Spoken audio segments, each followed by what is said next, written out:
Well, there you go. Here we go. Let's see if it comes on.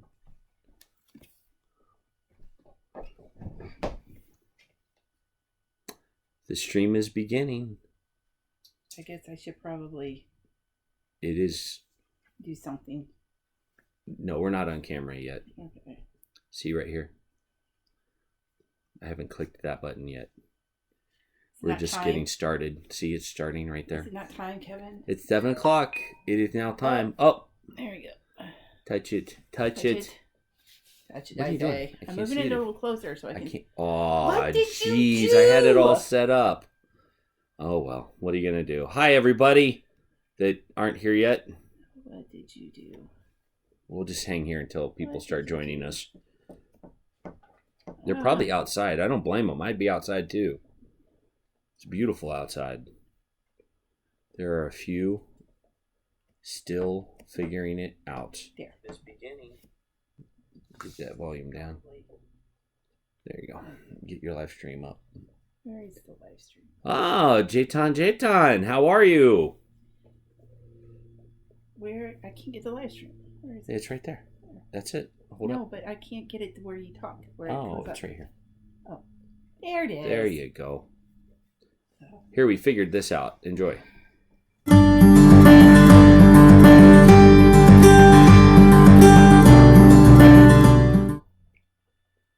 Where's us? And there we are. There we are. There we are. Hi. How's it going? Jayton, it's good to see you. What's going on? I sent you an email. She did. I did. I witnessed it firsthand. You asked about homeschooling, so I sent you an email with my email address. So feel free to email me back. Mm-hmm. There's great things. I'm surprised you're not outside. Is it pretty where you are? Because it is sunshiny and blue skies after a gray day. Man, it's gorgeous here today too. Oh man. Well, thanks for being inside, and maybe you're on your porch watching this, enjoying the outside. Well, here we are. It's time. We're gonna start the show. There are so many things we got to talk about tonight, and we're just glad that we're a part of the fun. So, anyway, we've got a lot to talk about, don't we, dear? Yes. We do. I'm sorry. I need to She's put my- focused. She's doing stuff. I'm doing stuff. I'm making Stuff. stuff. It's good. We Yeah. love it. She's making rugs. It's making rugs. So anyway, I learned very much last week. I got to keep my hands off my face.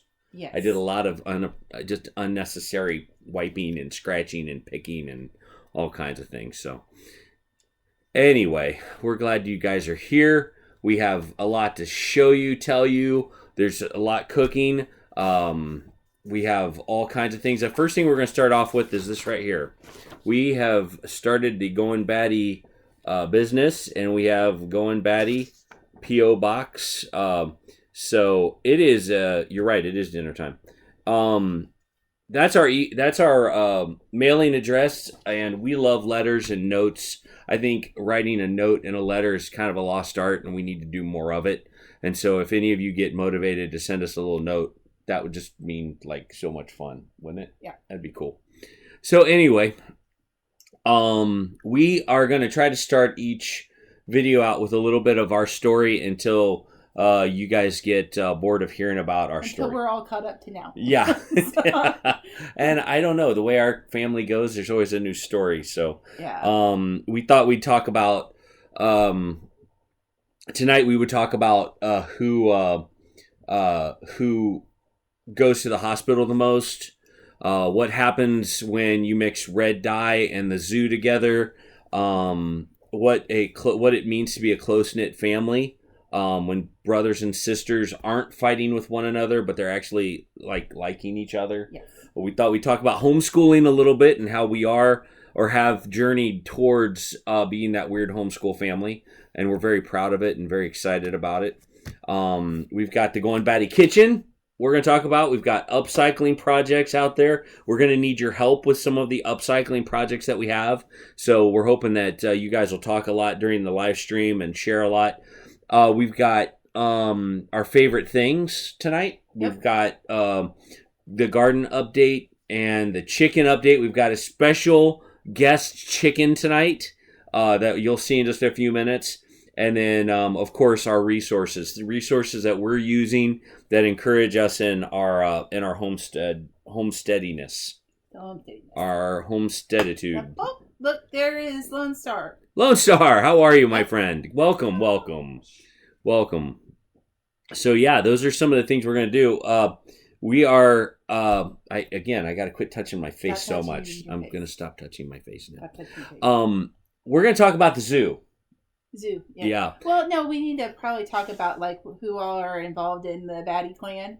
Ah, yes. So we have a daughter, Katie, and we have our son Max, the girl, and then we have Jack, and then Miles. And Katie is I got pregnant with Katie about 2 months after we got married. So it was kind of funny because Kevin was a junior high youth director at the time, and we had kids who could not add 2 and 2 together all of a sudden become math whizzes because they're like, wait, is that? And they're like, okay, all right, that math works out. They couldn't pass their algebra exam, but they could figure that out pretty quick.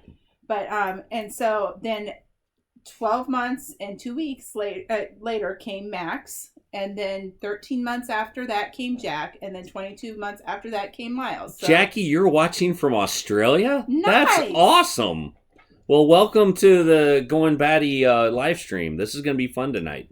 We're glad you're watching, and we're honored all 11 of you are here. It's going to be good. So real good.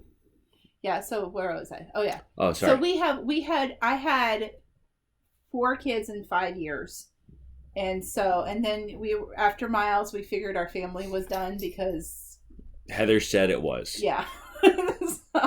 That's why. Yeah. But I mean, we've had a lot of fun with our kids, sure. And especially with them being so close together, like they do a lot of things together. They're very different children. I mean, it's funny because I remember when Katie went off to kindergarten, her and Max were just like this, and he sat for like 2 hours and did nothing. And if you know my son Max, like that is very, very abnormal. And I asked him, and he's 4 sitting there, and I'm like, honey, what's the matter? And he was like, well, I don't know what to do without Katie here to tell me what to do. Like now he's like, stop telling me what to do. Yeah. Yeah. And the table has shifted a little bit. Yeah. And Max is he's very hands-on and very wants to get into it and touch it and feel it and figure out how things work. And then we have Jack, who we say is going to be the engineer of the family. Like he is the man with a plan. Yeah. And he used to drive my mom nuts when he would go spend the night at her house, because he would get up from the dinner table and go, all right, Mima, what's for breakfast in the morning?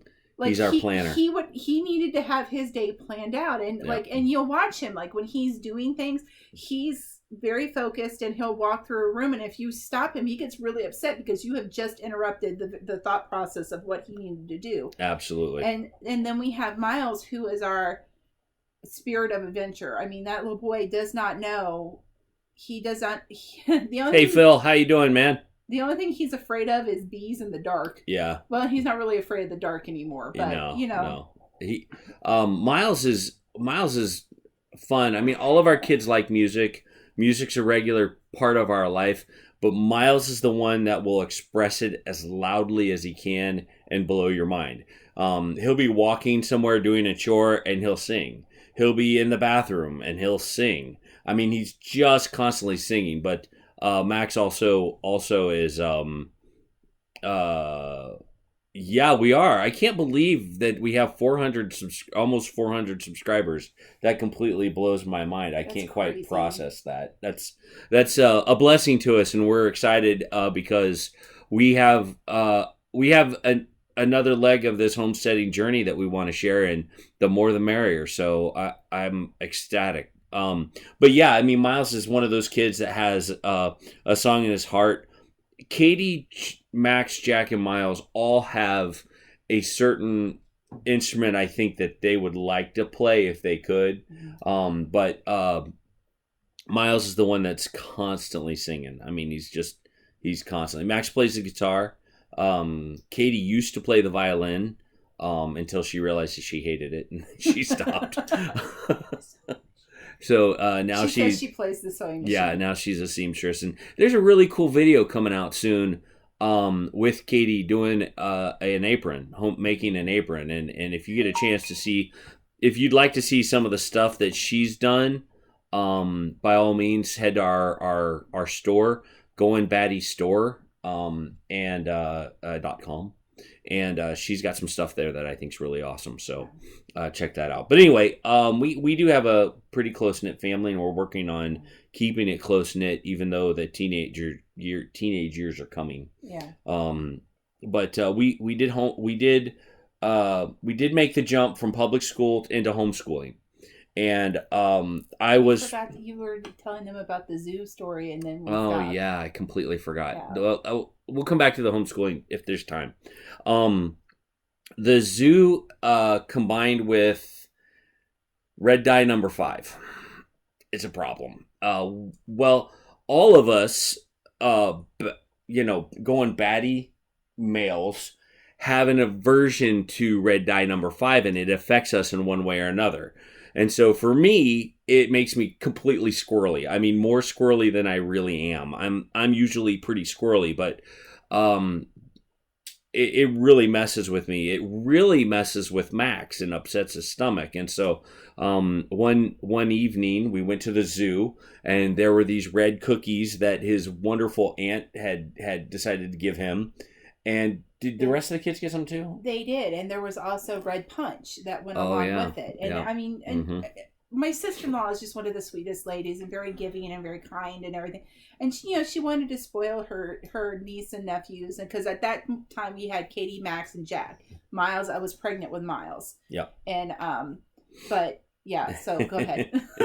Well, we were at the Cincinnati Zoo, and the Cincinnati Zoo isn't easy to find anyway.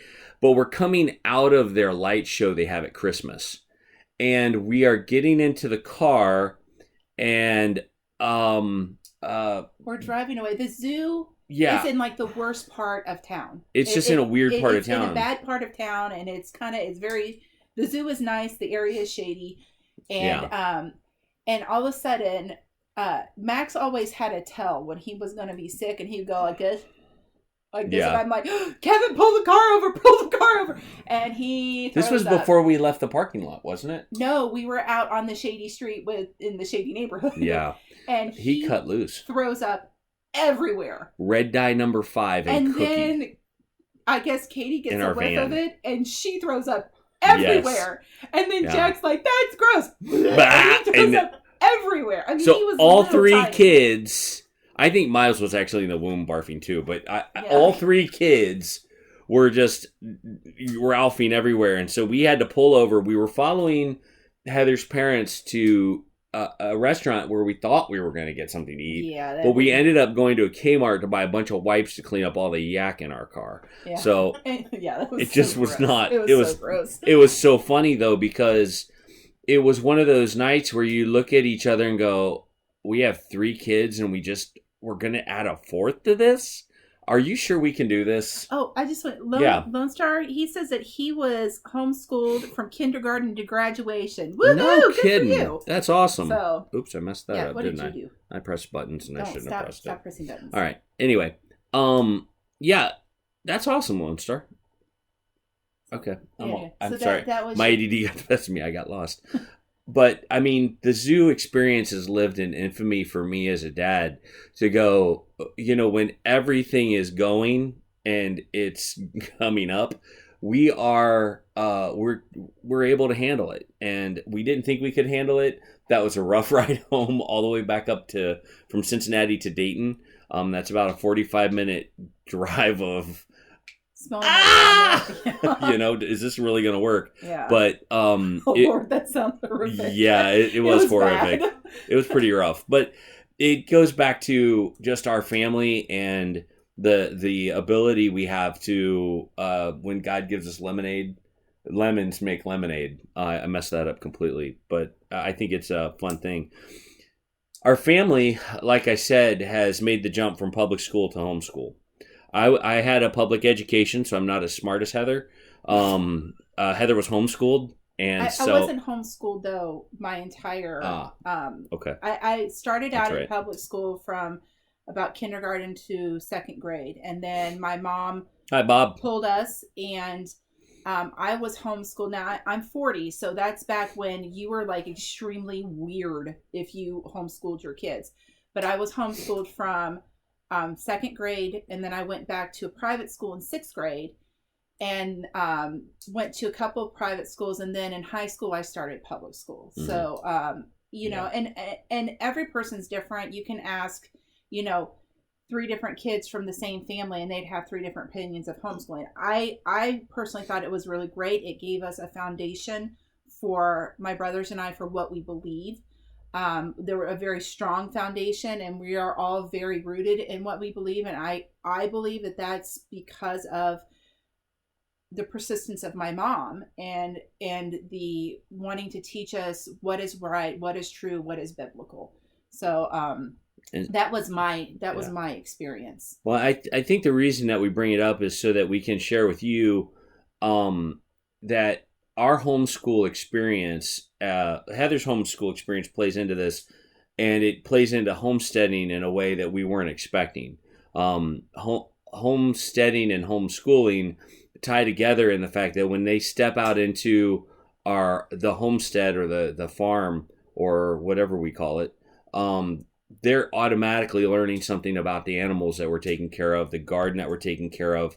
Why is the soil the way that it is? How do we grow something? It goes far beyond just academics into tactile engagement, and that's a very important thing because all of our kids are very touchy. You got to feel it, got to figure it all out. Tara says that they've been homeschooling for about 4 years. This is our Wow, second cool. year. And Awesome. we had to make the jump from Maryland to Ohio, and every state is different. That we found out, like in Maryland, you just had to have an umbrella and somebody who would look over your portfolio. You would save. It wasn't an actual umbrella. It was wasn't. It was school. It was a school that was set up just for homeschoolers to get their portfolios reviewed, and you have to save things from the beginning, middle, and end of your year. Now, it was my first year doing it, and I'm told Kevin, I'm like, I'm not sure our kids learned anything that first year, but they had fun. And I think for us, it was, we had to figure out how to kind of unschool ourselves because each kid is different. And like, I had it all set up like a classroom. Everyone had a chair, everyone sat at the table, and that just does not work for every kid. No. You know, my oldest boy and my youngest boy are very much, they need to get up and move. Mm-hmm. And when I see them getting frustrated, I will tell them, I need you to get up. I need you to go outside. I need you to run around and do things. Max actually does his schoolwork better sitting fidgeting on a couch and being able to fidget. Yeah, that the fidget toys that came out. There was a what was it? Fund Me that created a fidget toy. It was like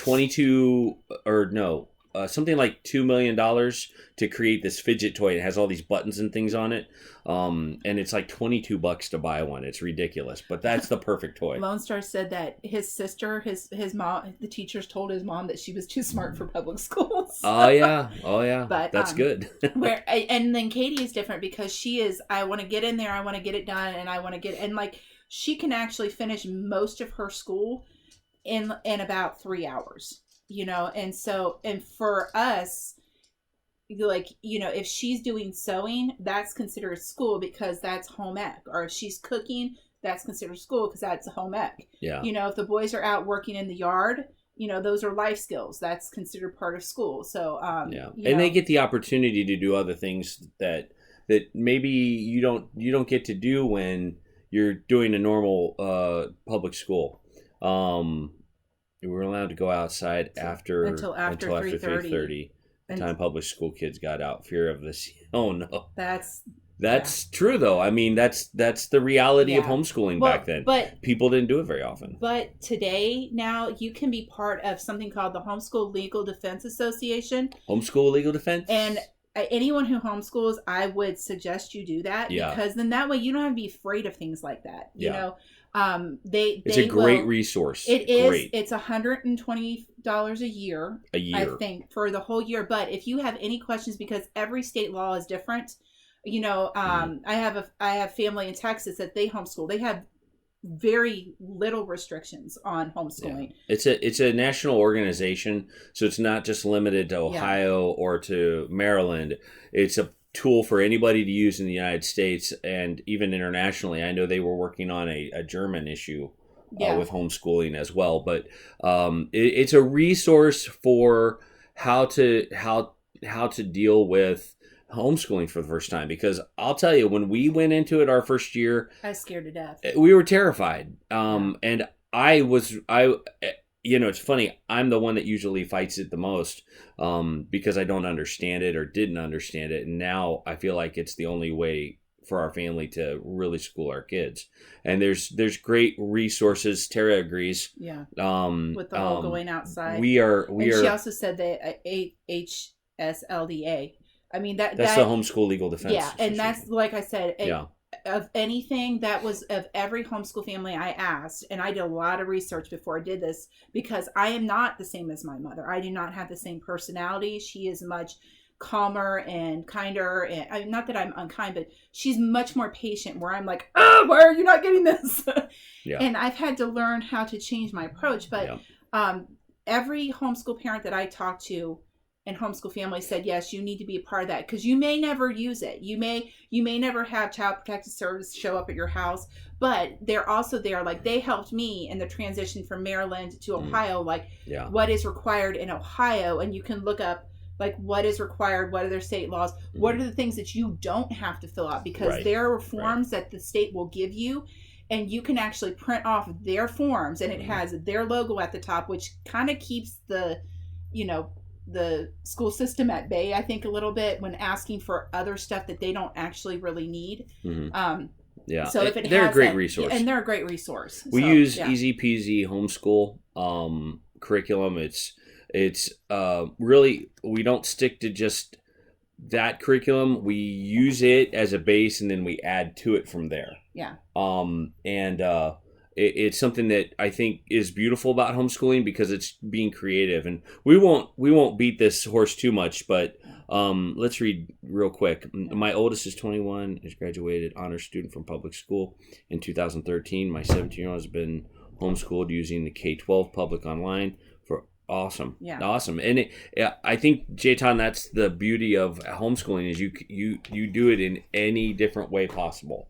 You get as creative as you want to be, because I think our kids' education, being a homeschool family, we need to be creative about how we do homeschooling, because our boys are very tactile. They're very, hey, I don't quite see how this is. And so sometimes we have to go and say, you know what? This is hiding in nature somewhere, and we can find it. If there's a math problem that we can't figure out, if there's division that we have to do, maybe we just need to pause, go outside, and look for the answer, because God will reveal it to us. When our oldest son was studying volume, I actually took a container, like a square container, and wrote on it like each of the measurements, so that he could see it, and he understood. And that's the thing. Like I said, when you have to, as parents, kind of unschool yourself in the way school has always looked for you, it's very different for each kid. And so we're doing, I think we're doing better this year.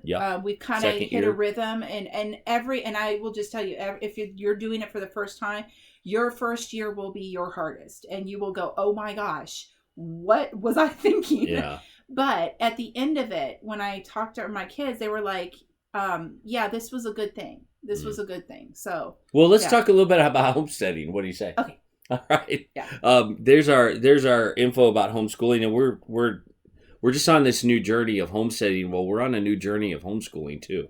And so those two things are two things we need to learn about. And we would value any kind of input you guys have, or any advice you have, things we should try. We're all about free right now because of just because of the cost of things. And so if you guys know of any great resources that don't cost anything, we're all about that. So let's talk about the Goin Batty kitchen. There's a lot of stuff that went on this weekend that did not make it onto our YouTube channel because of time and because of things. But I mean, Heather made bread. She made corned beef, which was awesome. Well, she didn't make it, but she cooked it. Yeah. And then she also started chicken stock, and we have a little bit of that right here. That's so you what's could left. See it. I did 7 quart jars, and then I had 1 pint. Yeah. And so left. That one I haven't sealed because we're going to use it. Yeah. But that was my chicken stock that I made. Yeah. So, and the amount of money that saves us as a family is incredible. Just not to have to buy that stuff at the store is a big deal. Yeah. And so I'm really glad that she does that. I mean, we shop at Aldi, and if you guys have an Aldi, it's a great place because things are a lot less there. But to get a quart of chicken stock at a grocery store around here, it's probably $3.50, $4 for like the good stuff. Mm-hmm. And like I said, I did this. One of these, they were chickens that we processed ourselves and chicken carcasses where I had picked the bones off of them. Mm-hmm. And I used that to make my broth with. And so I got, like I said, 7 quarts, and that should last us for, a good couple of months. Yep. Just in the things that we use it for. Absolutely. So there's an awesome pasta dish that Heather's mom made tonight. Phenomenal. The colors in this pasta dish are incredible. I love it when you can eat a healthy. I'm not eating healthy, but I love it when I can eat a healthy dish and you look into it and there's all these colors in it. There's reds and greens and all this kind of stuff. And she does all these. That's awesome. Too. Yeah, that's cool. And I just looked at that salad or that pasta salad tonight and thought, man, this is just so beautiful. And it's so super good. Simple. I mean, it's not like gourmet pasta salad. Tell us a little bit of what's in it. It has the colored rotini pasta, and then to make a box of pasta kind of stretch for all of us, it has cucumbers, cauliflower, broccoli, onion. It had green olives, black olives, radishes. Red pepper, tomato. We put the tomato on the side because Kevin doesn't care for them too much, but Max loves them. And then we cut all that up and we mix it all together, and it had a little bit of pepperoni and a little bit of mozzarella cheese in it. Hey, Bob, they are one of them was our chickens. We processed 3 chickens this weekend, and one of them was, and we're trying to do a better job of raising our own chicken meat and processing them and doing it all for broth. Yeah, so. Sorry. Yeah. But yeah, this pasta dish is the bomb. Yeah. It tastes really awesome. And we did use the chickens one of the chickens that we processed for the chicken broth, and 2 of them were carcasses that we had from chickens that came from the grocery store. I had those carcasses. They were like the rotisserie chickens. I had those carcasses that I used for bone broth. And so that's what those came from. So, yeah. Yeah. Sorry, I'm reading. Yeah, me too. I am too. That's awesome. So the Goin Batty Kitchen's got some other things coming up that are going to be phenomenal. We're unfortunately not going to be able to make apple crisp, and that's unfortunate for my daughter. She's sitting across the room from us, and I just got the stare of death because she absolutely loves apple crisp and anything sweet. And coming up, what's the cookie this week for Cookie Friday? Well, I don't know. I like to make lists of things. And we're making chewy granola bars for cookies. That's the saddest cookie ever. Okay. Maybe we'll do something else. Maybe we'll do lemon cookies or the Amish gingerbread cookies. So. Okay. Well, either. Peanut butter cookies. Peanut butter cookie. I don't know. We'll figure something out. It's not Friday yet. You know what? It's not my vote, so they'll make what they make. I'll just get over it and be at Rule King. So anyway, we've got the Goin Batty Kitchen has some interesting dishes coming. One is our version of jambalaya, and I cannot wait for you to make that. I'm so excited. We're gonna make a video on it, and we're gonna share it with you. It's got chicken. It's got chorizo or Polish chorizo sausage in it, and it's just got tons and tons of excellent stuff. Green olives, and any of capers. You from the South, please don't judge our jambalaya because we are from Ohio in the Midwest, and we probably really don't know what it is. We probably shouldn't even call it jambalaya, but we do. But that's what we call it. It's Goin Batty jambalaya, and we don't have to follow normal rules. Bob, we do know that the chickens from the store, they have a lot of chemicals in them, but that's why we're trying to get away from that. So and do our that's the journey we're on. That's exactly the journey we're on. Is learning how to raise Cornish crosses or Freedom Rangers, so that we can process our own chickens. We can eat our own chickens, meat that we know where it comes from. Yeah. To be honest with you, I'm getting to the point where meat from the store is starting to scare me. It's kind of sketchy. And so we're getting to the point where we're going to be eating our own meat, and that's really something that I feel strongly about providing for my family, and it is the next leg of the journey of Goin Batty and us being more self-reliant and homesteady. I love watching y'all cookies fry. Jayton, thank you. I don't have anything to do with it, so I can say thank you. That's all. Yeah. It's all my beautiful bride. She does all the work. That's the Lone Star. Okay, I'm good. All right. So anyway, Goin Batty jambalaya is probably what we'll name it, just so. Yeah, just so. And maybe we shouldn't. I don't know. Our Southern friends don't get mad at us because they're like, look at that sunshine right there. That's sunshine coming in. That's nice. Anyway, I'll stop. I'll keep going. So anyway, we've got a couple upcycle projects coming up. First thing we're going to do is we're going to make an ark for all the rain that we've been having. I know God promised not to flood the earth again, but man, it's wow. Hen Feather Homestead's here. Hi, Hen Feather. How are you?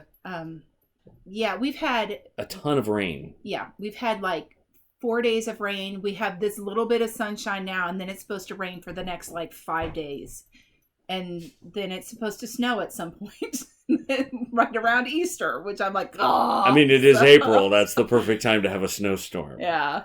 Anyway, I think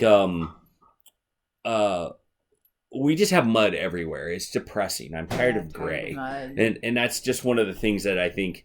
When you're itching to get a garden started and you're ready and you're kind of looking at your chickens and even the chickens are kind of a little lower and kind of just trudging along and I don't want to scratch and peck. It's just mud. It just gets kind of old. But we are going to try something next week we didn't get a chance to do this week, which is build an outdoor cooking area. Because of the rain. We couldn't get it done. We couldn't do hobo packs for dinner either because it rained all week long. We had that planned for the kind of outside cooking event. One of the things I'd like to really get good at is cooking over open flame, and I'm not very good at it. Every time I do hamburgers over an open flame, everybody kind of pays the price for it. It's crispy on the inside and very raw on the inside, and crispy on the outside. That's what I meant to say. He hacks off the horns and singes the fur. But I think some of the other stuff that's a little more a little easier to execute are like hobo packs and those awesome little pies that you make with that squishy thing in the iron, and you put the stuff in the center and you make a pie, and you can do pizza with it as well. I love that part. We had 7 inches of rain and muddy. Yeah. Well, Lone Star has said that they've been having rain too, and I don't know if you're just from Texas or if you live in Texas, but I have family that is in the Dallas area, and when it rains, it's so flat there, you can't see the lines on the road. They have these raised bumps, and just so that you could see, because the water doesn't flow anywhere. So. Yeah, it's really obnoxious. Yeah. So we've got a new part of upcycling section of our live stream that we want to bring you, and we're going to show you an object, and we're going to ask you to come up with how you would use it.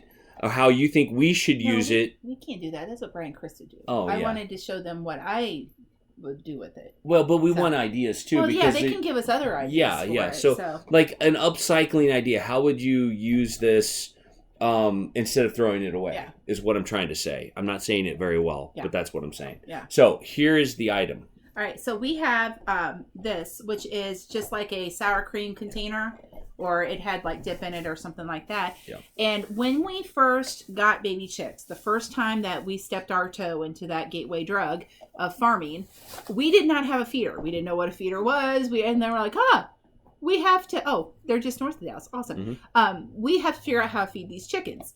So what you can do is you can take these and you can get one that has, like if you have a cottage cheese container that has a little bigger lid, you take it and you can hot glue it, like this. Only you would do it in the center, but you would drill holes in the sides all around it. Like you would do like 6 to 8 holes. Yep. And then you would put your chick feed in here and the chick feed would come out. And if you have, like when we started out, we only had like 3 little chicks because they sold them 3 at a time. Yep. And that was plenty for them when they were little tiny. And you would just put the, a lid on the top of it like that so they can't get in it or flip it over. But you can make yourself your own little chick feeder like this. And the other thing you can do with these is you can use them, like the bigger ones, you can use them to plant in. And if you need to take, like I've already started here, like if you need to take the labeling off, there, turn it that way. All you have to do is take nail polish remover, and I'll show you. You can take it, and it has to be, if it's got acetone in it, it's probably better. Wait, hold on. What? Let me see it real quick. What? Don't do that. I like the smell of that. Something wrong with you. I know. I know. But it is what it is. You take the. Let's see if I can do this right. You can do it. You take that acetone nail polish remover, and it will take the I gotta kind of look at it, see what I'm doing. But it'll take the. It's taking it off. You can tell. Yeah, I can't turn it right. Yeah. But it'll take the writing off of it, and all you have to do is rub that off, and then you can write on there with a Sharpie or whatever. Can I see that? No, you can't. I'm not going to do anything weird. So, but you can write on like tomatoes or whatever, and all you have to do is poke holes in the bottom of it so that it can drain.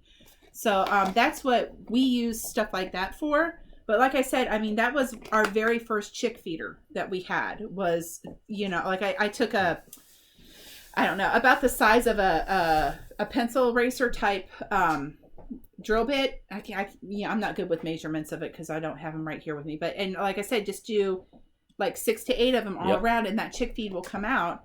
You might have to do a little bigger, but it worked great for us. Yeah. So. And that's really one of the things that we've had to learn as we've gone into this homesteading thing is how to take those objects and use them in other ways. And I think that's one of the things that we're learning through Brad and Krista and the other channels that we follow is how to kind of make something out of something else and how to upcycle. And I find great joy in the fact that I'm not throwing that away and it's not ending up in a landfill somewhere.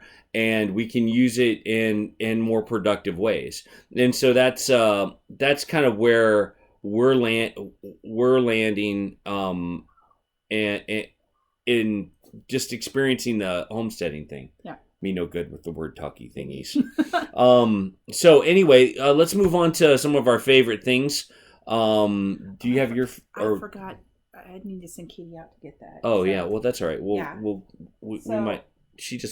We have an assistant. She's lovely, but she left the building for a second, so we're going to have to grab her. Yeah. But anyway, here's some of our favorite things. Okay. Hey, Kate. Yeah? Can you go get me my plant, my pea plant out of the greenhouse, please? Okay. All right. So I have 2 favorite things. My first one is a seam ripper, and this is a good one, not the dollar one that you get at Walmart, but this one here. I love this thing. I make rag rugs, and hold on. Let's go back for a second to the container. Yeah. Jayton was talking about putting beans in one, rice in the other, and tape the lid on it and give the kids a maraca. Oh yeah. That's awesome. That's awesome. That's very good. Yeah. But I got this at Joann's Fabric, and I think full price it was about $8, and that's expensive for a seam ripper. But I use this. I make rag rugs. I have one here that I just finished. That my son absolutely is love the color of this rag rug. He's eyeballing it but it's a circle and it's this, but very, very little boy colors. And but not just little boy colors. I like it too. I use this because I make them out of old sheets. Like I will go to the best place to find the best price on it is either the Salvation Army store, because they'll have days when certain things are like half off, or St. Vincent de Paul. Usually they have a bigger selection of things. It might be a little bit more. For me, Goodwill has not been great. I mean, I got these sheets for less than $3. Like it was a whole set. And when I went to Goodwill, they were almost 10. So, and I'm like, well, for 10, I can almost buy them brand new. So absolutely. But I use to do a fitted sheet, or to take the hem out of the top and the bottom of a flat sheet, I will use this. And one that is really good and sharp is awesome. And you can sharpen these if you have a round file, like a little round kind of cone shaped file. You can sharpen one of these. I've done it before, and it will cut through that seam like butter. I mean, and so I use this all the time. Thanks, Lone Star Living. Appreciate that. Appreciate that very much. Oh yeah. And then the other one is this. We use mason jars for everything, and this is my favorite size. This is a half quart mason jar. It is great for iced tea. It is great for putting your beans, like canning beans in. It's just a good all-around size, because sometimes for us a pint of something is not enough, but a quart of something is too big. Like if you're mixing another vegetable in with something, you don't want a whole quart of green beans in something. You just want, Kevin, you just want a little bit. But we have 6 people in our family, so this size is really great. But they make awesome, when you're not using them for canning, they make awesome drinking glasses. So, they do. And they're cheap too. Imagine that thing filled with iced tea. Yeah. But the one thing that I have found is that with mason jars, they've actually gone up in price because of Pinterest. Because I used to work in a flower shop, and every bride that comes in has this fantastic idea that she thinks is just hers and unique, because she found it on Pinterest, where all of their centerpiece arrangements are in mason jars. And it's like, and after about the 700th bride that comes in goes, I had this great idea of mason jars, and you're like, yes, that's awesome. So, but they've gone up in price because of that, because that country look is very in with weddings and stuff. So, but I love this size here especially. Yep. So, all right, so here's what's your favorite thing? Oh, I forgot. You can't show that yet. I'm showing it. It's a plant. Here, you take that. Yeah. I'm sorry. Okay, so my favorite thing this week, and we're gonna do this different every week, is this. This is my hatchet, my brand new hatchet. I got a gift card from some friends, and I was able to go and buy my very first hatchet. I've never bought it before. Yes, dun dun dun dun. Now, this is the flint tool that goes with it. It has you can strike it and start a fire, so that's cool. This is I can never pronounce this. Primacord. Yeah. And then of course you have the awesomeness of the knife, the hatchet itself. That thing is sharp. I've cut myself several times already. And so this is a versatile tool that I am excited to learn how to use. It's got a couple of different, I keep putting it towards my wife's head, and I don't mean to. Okay. But this is just one of my favorite things right now. Oh yeah, and this satisfies one of my youngest son's desire to have a hatchet in case of bear attacks. Yeah, we right now we are living in not the country. I mean, it's suburban. It's suburban to a degree. And he was reading a story about a boy in the 1800s who, the boy that was 11 years old had a gun, but his 9-year-old brother had a hatchet, and it was to protect themselves and for wolves and bears and whatever, and he had this whole plan thought out, like, Mom, I need a hatchet. This boy's 9 years old and he has a hatchet and I don't have one. And I'm like, well, why do you need one?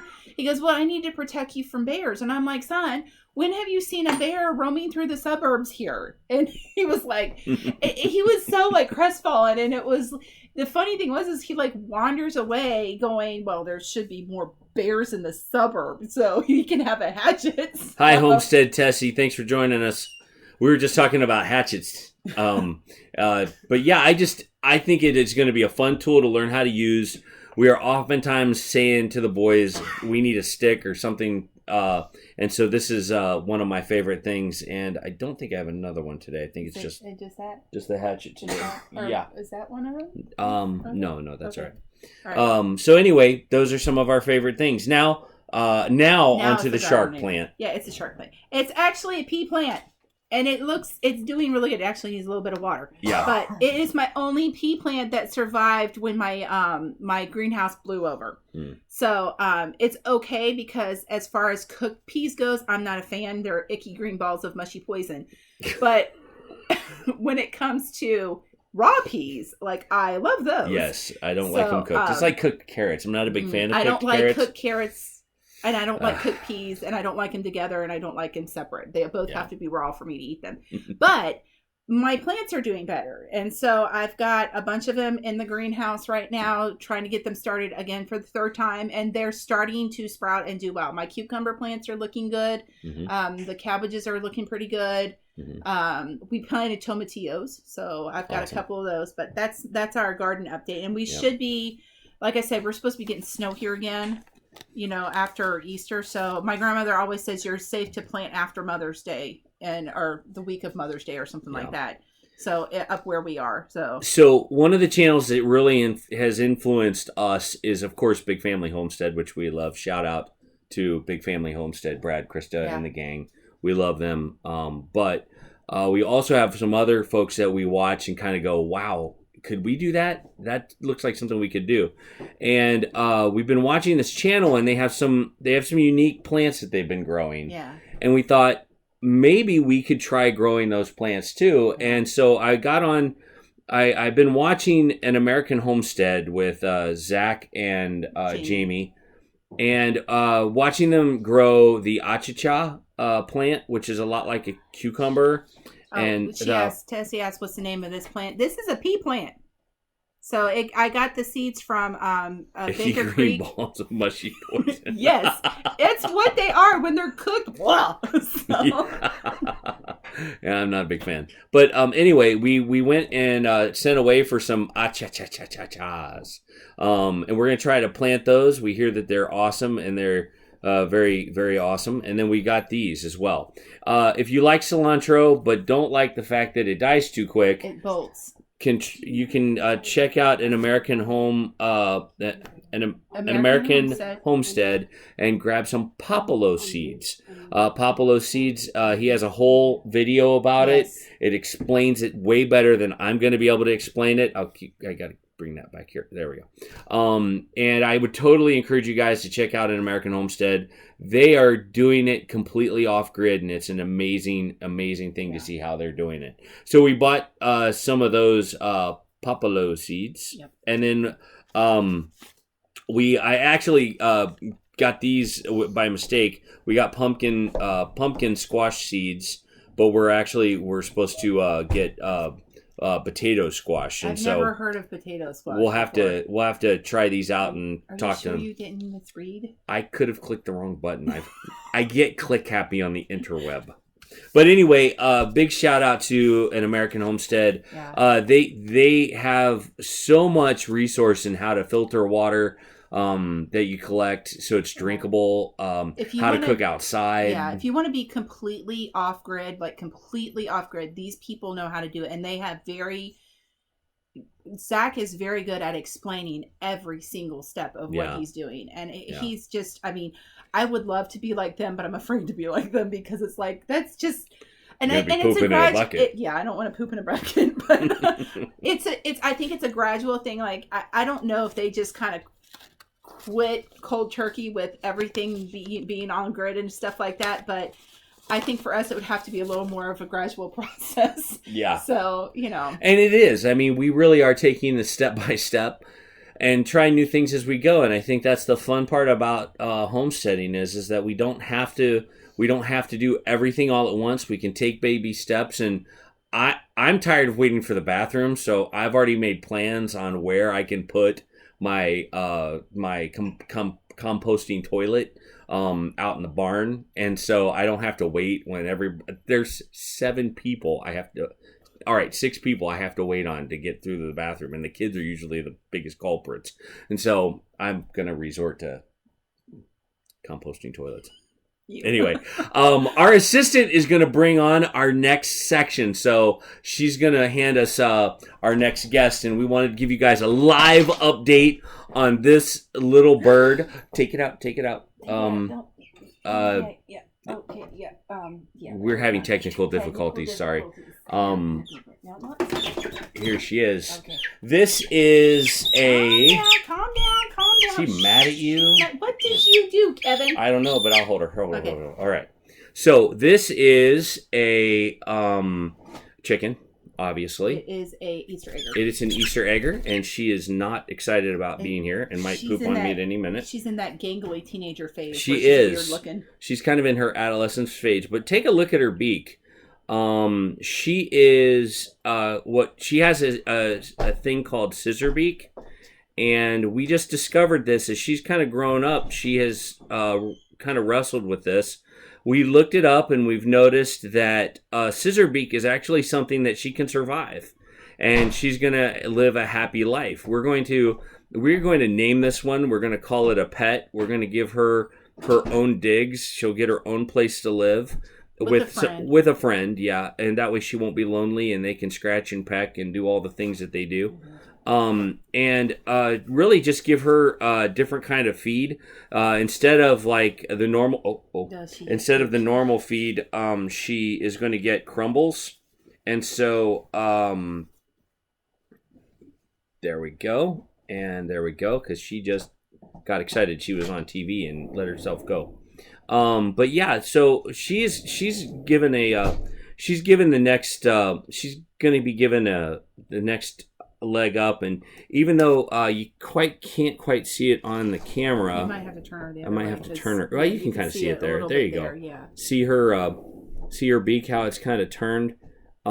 This is just one of those things that you get when you have chickens, and we just are going to try to give her the best situation possible. But yeah, this is a baby chicken, that awkward teenage stage. So yeah, this is we haven't come up with a name for it yet, but we're happy to have suggestions, and would love to know what you guys think, and if you have any experience with a chicken with scissor beak, we'd love to hear what you guys have learned. So well, and we've had people suggest, like, and which is great, because this is our first time ever having to deal with this.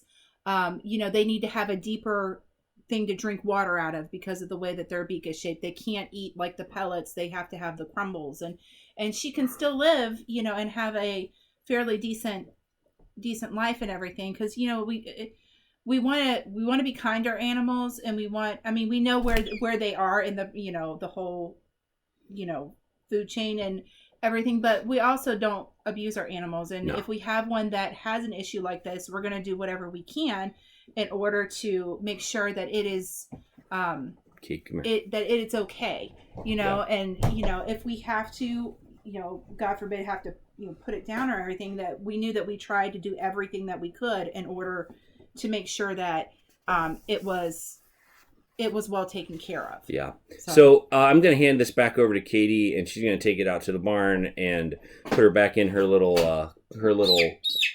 Oh, geez, she's fussing all up. But yeah, that's one of our latest projects, and I think it's important to realize that as we're homesteading, we're going to run into situations like that where we've got an animal with a condition, but we don't really know what to do. Magic soap, anyone?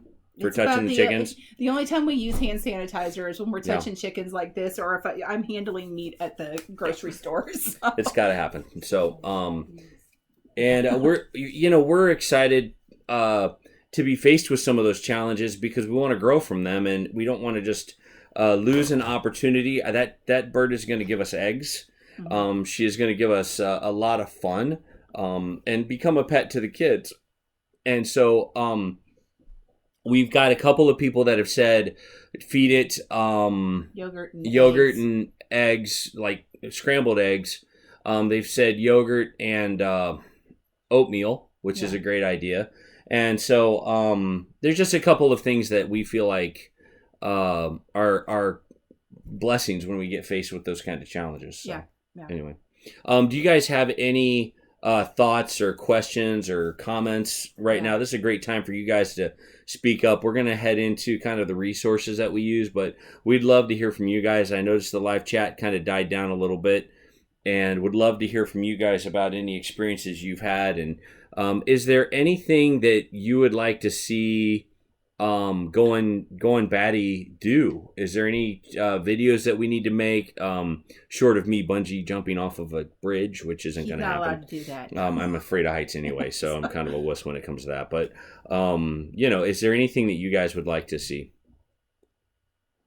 Has to watch over the animals, even though he was over them, he was still to take care of them. Exactly. And that's like, we don't feel like, having dominion over animals means we can do whatever we want to them. Or abuse them. It is taking care of God's creation that he has entrusted to us. So that's very well said, Lone Star. Yeah, very well. Yeah. So yeah, if you guys have any things that you would like to know more about the Goin Batty channel, please let us know. And feel free to type it up here on the live chat, because we'll answer every question we can. Yep. We have a whole new list of things that are coming up this week. I'll be on spring break here in a couple of days, so I'll have some more free time, which will mean I'm pumping out more videos.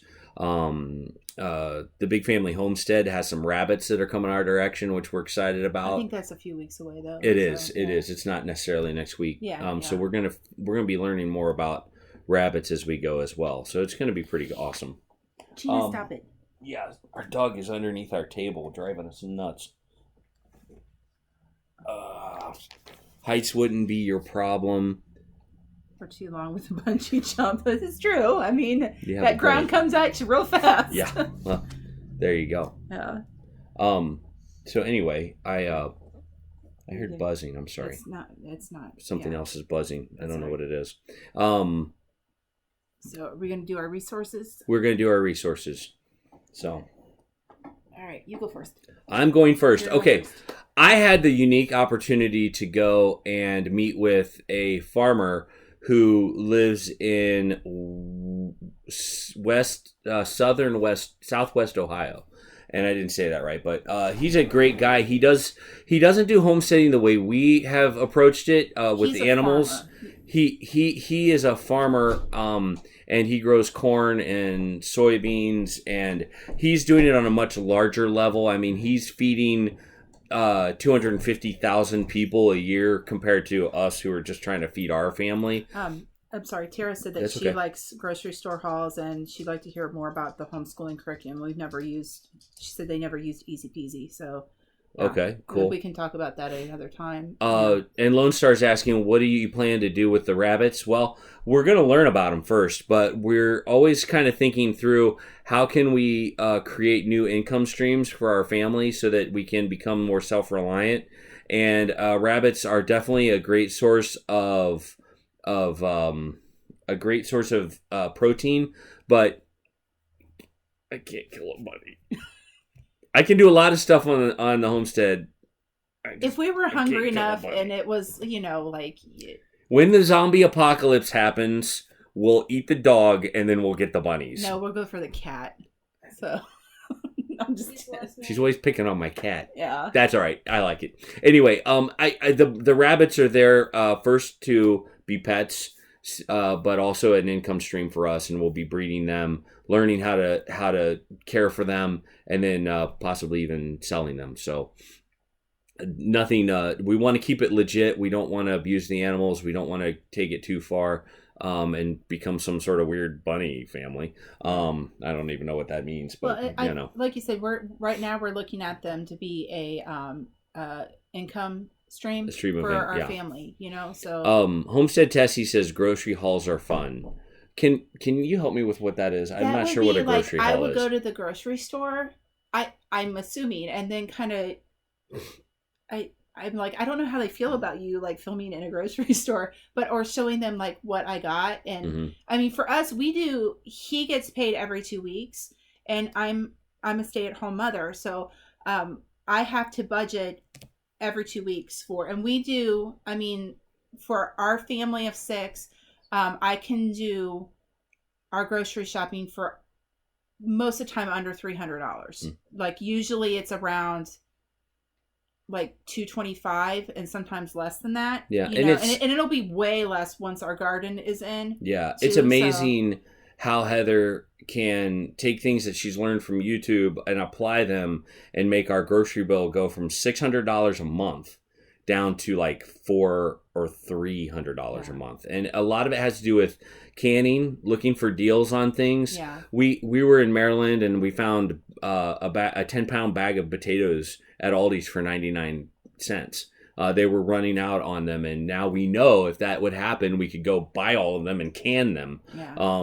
But things like that, like green beans and things that we can. I'm amazed at how people can can meat.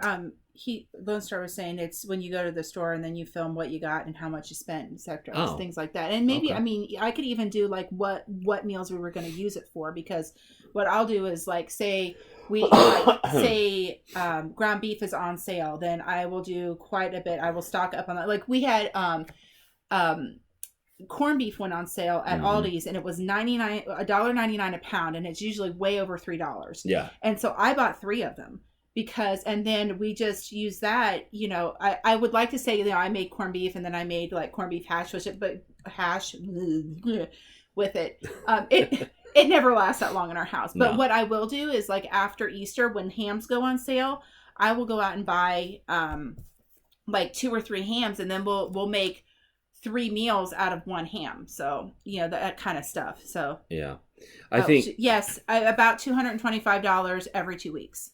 So, I mean, that's, like I said, one of those things, and one of those that keeps us at that is shopping at Aldi. Yeah. And canning. I really hope that you get one around you soon, because they're awesome. There's a little, like, you got to figure it out at first, kind of, but, you know, they're pretty good. And canning stuff and learning how to do stuff like that. Yeah. Tara is asking, telling us, show us all your goodies when you get home and how well you can stretch your dollar. Okay. So, the key to that budget, and this is very important that everybody understand this, the key to us being able to do under $600 a month is for me not to go grocery shopping with my wife. Oh, gosh. That is such a big deal. I'll start pulling things out of the cart and go, wait, when did this get in here? So it's cookies and chips. And we don't usually keep that stuff around because it's not because of the kids, it's because of us. It's like, oh my gosh, there's Oreos. Let's eat the entire bag. So. It is. It's a problem. It's an issue. And so I'm just staying out of the grocery thing. And I'll do I'll do my best to continue to stay out of the grocery thing. But anyway, I think I know the store meat has chemicals and whatnot, but Aldi's does awesome meat sales every Wednesday. And they mark down their meat pretty well every once in a while. They do. Yeah. And Aldi's is interesting because I was reading that because they're a German company, they're starting to now they won't accept anything with pesticides and I think right now it's the pesticides, but I also believe that it's like, you know, your flour can't be GMO flour and stuff like that. So I'm not 100% sure of that, but I was reading something about that. So but yeah, Aldi's is a German company, so they have different standards than they do here in the States. So. Don't go shopping hungry too. No. Oh my Lord, I spend too much money. That is so true. Yes. That's true for me big time. And we don't always hit that mark. I mean, we try really hard to hit that mark. I think there are seasons that we go through where we're like, we didn't do that very well. Well, holidays are always more difficult. Yeah. You know, when the price of something goes up that you use all the time, you know, that's... Yeah. Yeah. So anyway, these are great things. Keep asking us questions. We do have to move on. And we're almost out of time. We're actually over time, but we're going to keep going anyway because I don't think there's anyone on the Homestead Network following us this week. Yeah. So we're gonna go on to resources that we use this week that we love, and my beautiful bride is first. All right. So the first one I have is this book here. It is the Ball Blue Book guide to preserving, and this is the one from last year. They, I think, put out one either every year or every 2 years, but this has in it everything you need to know about canning. There's a lot of stuff that my grandmother actually gave me one of these that's actually from, it's from the 1960s, I believe. And they tell you not to use those anymore because practices have changed and things have changed and stuff like that. But I use this to know how to can my chicken stock, because I didn't know any of that. So, my grandmother, I don't ever remember her canning like chicken stock, beef stock, anything like that. Most of the stuff that we canned was vegetables, like your green beans, your sauerkraut, tomatoes, all that kind of stuff. You can can donuts. There's donuts on the picture right there, right here. But that if you are getting you can can donuts. Shush. I'm talking. Sorry. If you're getting into canning, that is an excellent resource to have. And like any person I've talked to, they're like, yes, that is a good resource. I'm excited to be able to use more of it, but it'll tell you like temperatures, what kind of canning you use, if it's a pressure canner or water bath, just all sorts of stuff like that. So yeah. So there you go. Yep. All right. So like I said earlier, I got an opportunity to go meet with a farmer who completely does farming for holy smokes. Vegetables. What's that? She said, Mr. Hen has not had a check since September, so we are on $5 a day for groceries. Holy cow. Maybe I need to learn from her. So. Yeah. We'll be checking out her channel soon. She's got some great videos we need to look at. So, Hen Feather, we're coming. Anyway, he handed me a book of resources, 3 books that are phenomenal. They have a ton of different gadgets in them. They're 3 different companies with 3 different things, and that kind of help with farming. And I loved visiting with this guy. He is a friend of mine, but he does something totally different on a much larger scale, and was just giving me a reality check about what farming is on a large scale, and that what we're doing is still valuable and important. It's just going to be different. And so he's one of those guys that is willing to walk beside me and teach me a few things. When we talked, he said that he would be willing to show me how to weld, which I thought was great because otherwise I'd have to go to school and figure that out. And he has the resources right there that we can so I can learn to do that. I'm not mechanically inclined. I do break stuff pretty easily, but I'm willing to learn, and I think this is something that as we progress, we're going to have to continue to get more good or better at. So anyway, here's the first one, Uline. This has every container in the world that you would ever. I had it marked and it fell out, but it has. If you're looking for water catchment systems and you want like clean stuff, you can go in here. You can find the container it goes in, the big giant tubs. There's all kinds of stuff that you can use on your homestead, and I totally would. It's just fun to look through this thing and see all of the different safety glasses, gloves. It's just a ton of great information. So this is containers. This has every container you could ever even remotely consider. So I suggest checking out Uline online too. That's a great resource. We are still live. We are still live. PBH is owned by that big bear. Okay, yeah. Okay. We'll wrap it up. I'm sorry. Farmer Trek.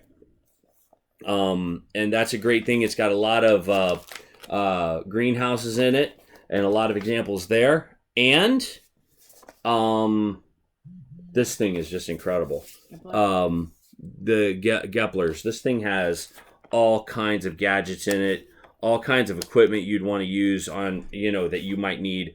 I totally recommend it. So we've gone a little bit over. I apologize, and I think that you guys are awesome for hanging out with us as long as you have. We appreciate you. We appreciate you following us in our journey as we're getting deeper into the homesteading mindset. We have a lot to learn. We don't know as much as as much as we think we do. And so we are happy that you are walking with us in it, and we're looking forward to learning more. Thanks for being here tonight. As you already know, we're believers. We believe that Jesus did something amazing for us and has given us an amazing gift. And we're going to take a few minutes, a few seconds, and we're going to pray for you and pray for a homesteading community that we love and are so excited to be a part of. And we're learning so much. It's so much fun to be experiencing all these different things, even when I goof them up. So it's kind of fun. When it's more good or better. It's more good or better. No problems. Goin Batty. No need to hurry. Oh well, okay. Hey. Well, thank you. We appreciate that. And we still would like to hear from you guys about things that you would like to see from our channel. Because I think that's important to us. We would like to create videos that are authentic but also fun. And so we've got some things that we know we want to show you, but there may be things that we need to hear from you guys about what we should show you. But anyway, yeah, that's the resources. I got lost a little bit. I'm gonna pray. Yeah. So let me pray us out of here, and thanks for watching us tonight. Father God, what a privilege it is to be with these awesome folks, and it's amazing how something as weird as social media could bring believers together, people together, to talk about homesteading. And Lord, we ask for your blessing on every household that's kind of filtered through this channel tonight, whether there's been 14 watching or there's been 9 watching. We just ask for you to intervene in those families' lives. We pray for blessings. We pray for mercy and grace as they hit those rough spots. Lord, help us all be learners. Help us to continue learning what it means to be homesteaders. There's no time in my life where I feel closer to you than when I'm outside in the homestead. And Lord, I just pray for your hand on my family and on the families of the people who are watching this. God, go before us, beside us, and behind us. In your Son's awesome name. Amen. Amen. Hey, I do want to mention one thing that's kind of a privilege. We love Bandana Grandma. Mm-hmm. Bandana Grandma's rocks. Yeah. And she does a Saturday morning devotional, and I think it's real important that you have that quiet time to reflect on your relationship with God. I've been asked and am honored to fill her shoes for just 2 weeks this Saturday. So I'll be doing a devotion here on this channel, and I would love for you guys to join me. I believe it's at 10:30. Yeah, it's at 10:30. Unless I hear otherwise, but we'd love to see you guys there, and would love to be just in the Word with you guys, and everybody's invited. It's an open door, and would love for you to be a part of that. Thank you for the great stream. And Feather, thanks. That's cool. Yeah. Yeah, oh, please do. Thank you, Lone Star Living. Check out goinbatty.com. Goinbatty.com is really different than the store. Goinbatty.com also has some things that I'm writing, some thoughts that I'm putting out there about how God goes before us and sets up a path for us, about how he walks beside us, and the legacy that we can leave behind for the people around us. And I think that's important. I think leaving a legacy that honors God is huge. And so that's what we do. That's how we roll. Am I forgetting any announcements that we need to make? I feel like we are. Did you do the P.O. Box thing? Oh, yeah. I think we can do that one more time. Please write us a note. Just write us a note to that. We like mail. We do. We do like mail. Paper mail that you can actually, a letter. That I get way too much email, and I'd love to get a letter or a note from you guys that's not a bill. That would be awesome. That would be a pleasant surprise when we go to the mailbox and find something that's not a bill. But we're getting kind of organized, and man, we're just honored to be a part of this. Yeah, it is scary, isn't it? Cool. Do you have anything else that the online community? Do you have anything else that you would like to say, or anything else that we need to do? I know we need to wrap it up. I think we're gonna wrap it up. Hey, look what we can do. Watch this. See y'all later. Did you have somebody behind you?